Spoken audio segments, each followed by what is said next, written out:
After knowing what is salt bridge, what is its function, how to represent a galvanic cell and how to write down a cell reaction, the next concept we need to know, that is what do we understand by a term called as electrode potential. Now for electrode potential to understand, very important is, as I mentioned, in a galvanic cell it comprises of two half cells. So basically one half cell consists of a metal electrode immersed in its electrolytic solution. Similarly, another metal electrode immersed into its electrolytic solution.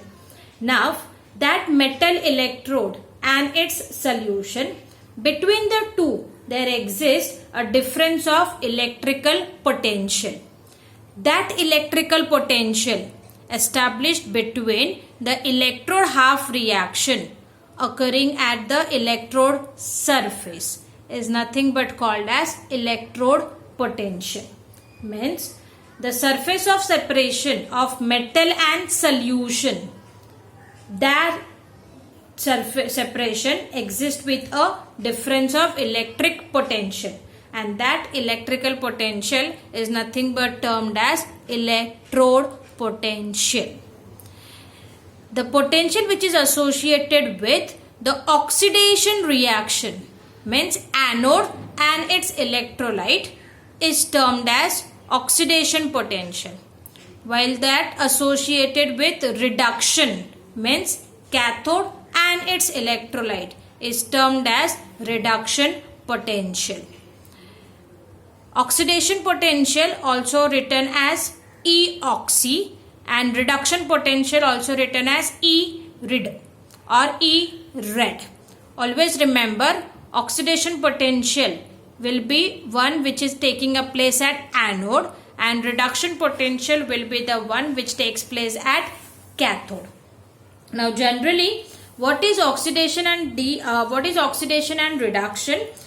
When a metal plate is dipped into its salt solution, the metal atoms tend to go into the solution as positive ions, leaving electrons on the metal plate. This tendency is called de-electronation. De means removal, which we also call it as oxidation, which happens to be on a negatively charged electrode known as anode. During this, there is also positive ions in the solution which tend to deposit on the metal plate by removing electrons from the metal electrode.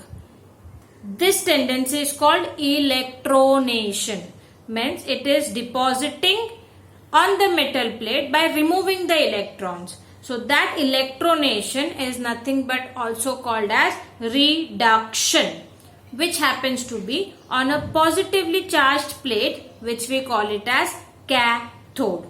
So during this process, the difference in the potential is termed as electropotential. So remember, if they say that oxidation is also known as, it is known as de-electronation, whereas reduction is also known as electronation. After the term electrode potential, the next we need to know what is meant by cell potential, also known as electromotive force, EMF. Now cell potential, as it says potential of the cell, what it is made up of? It is made up of the contribution from each of the electrodes. Which electrodes? Anode and cathode. It is nothing but the algebraic sum of the electrode potentials. The electrode potential will be your oxidation potential, that is E-oxy happening at anode, and reduction potential, that is E-red taking place at cathode. So when we sum up these two potential, the potential what we get is called cell potential, written as E cell. Now if I want to understand this cell potential more in detail, then what is this cell potential? It is a force that pushes electrons from anode and pulls them towards the cathode where they are consumed. If there is no such force taking up place, then the flow of electrons from anode to cathode will never ever take place. So the force which is responsible for the electrons to transfer from anode to cathode, that force is nothing but known as cell potential. So if I want to define cell potential, I can say it as the algebraic sum of the electrode potential. That is algebraic sum of oxidation potential and reduction potential. So that is how the two half potentials will give us cell potential value.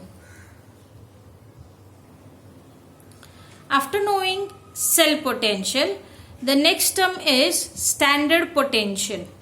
Standard potential, as the name suggests, potential which is measured under standard conditions. So when we measured the voltage or potentials under standard conditions, we call it as standard potentials, which is represented as E naught. This naught stands for standard conditions. Now when I say standard conditions, what are they? The first standard condition is if we have any electrolyte in the form of solution, by default its concentration should be 1 molar. If we have our electrodes in the form of gases, solids and liquids, first they should be in pure form, and second they will be under a pressure of 1 atmosphere. And the third is temperature. The whole cell reaction will be happening at room temperature, that is 25 degrees Celsius, also written as 298 Kelvin.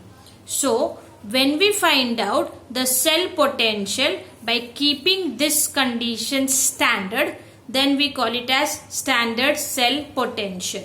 So it will be an algebraic sum of standard oxidation potential and standard reduction potential, which is E naught cell will be equal to E naught of oxy plus E naught of red. That is oxidation potential plus reduction potential. According to IUPAC conventions, standard potential of an electrode is taken as standard reduction potential. Means we generally do not get the values as oxidation potential. We get the values at their reduction potentials only. So in that case, whatever is your oxidation potential value, reverse of that will be your reduction potential value. Means if its oxidation potential value is positive, its reduction potential will become minus of the same. If its oxidation potential is negative, then its reduction potential will become positive of the same. So in the above formula, E naught of oxidation, if I have to write down in terms of reduction, then E naught of oxidation will be rewritten as minus E naught of reduction. This is already a reduction potential, so it will be written as it is. If I arrange the equation properly by skipping this reduction part, because both of them are in reduction now, so the above equation I can also write as E naught cell is equals to E naught of cathode minus E naught of anode. And thus your standard cell potential can also be defined as a potential difference between the two electrodes responsible for an external flow of electrons from the left hand electrode, that is at a higher potential, to a right hand electrode which is at a lower potential when connected to form a galvanic cell or a Voltaic cell. So we generally use this formula while calculating our E naught cell, because if the question is to calculate the E naught cell, the potentials will always be with their reduction potentials. So if it is reduction potential, the formula will be E naught of cathode minus E naught of anode. Now always remember, your E naughts of cell should always be positive value. So the one with higher potential will be used as cathode and the one with lower potential will be used as anode. So till now the terms which we have learned, that is salt bridge, how to represent a cell, how to write down the cell reaction, what do we understand by the term electrode potential, in that oxidation potential, reduction potential, cell potential, standard cell potential, standard oxidation potential and standard reduction potential. Based on all this thing, let us see one numerical. For that, I'll be referring our textbook, page number 118, question 3.5. There, they have given us two reduction potentials of cobalt and manganese. Now, how to understand that the given potentials are reduction potentials? Because they have given us the half cells as their reduction half cells. Cobalt 3 plus turning to cobalt. Mn 2 plus, that is manganese 2 plus turning to manganese. So in both these cases, electron is been gained, means the potential mentions are reduction potentials. They have asked us to find out E naught cell, that is standard cell potential, and also ask us to construct a galvanic cell. Now firstly, we will see how to find out the standard cell potential. For that, our formula E naught cell is equals to E naught of cathode minus E naught of anode. But in the question, they have not given us whose cathode and whose anode. So for that, the very important point, the electrode with higher standard potential is cathode and that with lower standard potential is anode. So among the two potentials, cobalt's potential is higher, so it will be worked as cathode, and manganese potential is lower, so it will be worked as anode. So in the formula E naught of cathode minus E naught of anode, I can write it as E naught of cobalt minus E naught of manganese. Once I know what is my cathode and what is my anode, I'll simply substitute their potentials. Your cobalt's potential was 1.82 and manganese potential was minus 1.18. So simply substituting the two values, minus of minus will get plus. So your E naught cell value will be an addition of the two, that comes to be 3 volt. You do not have to forget this, that's a unit of your potential, volt. So the standard cell potential for the given cell comes as 3 volt. After this, they have also asked us to construct the cell. While constructing a galvanic cell, on the extreme left, we write down anode, which in this case is manganese solid. Single vertical line, its electrolyte, that is manganese 2 plus ions. They have not mentioned as any concentration, so we simply write it as aqueous. Double vertical line indicating that the connection is via salt bridge.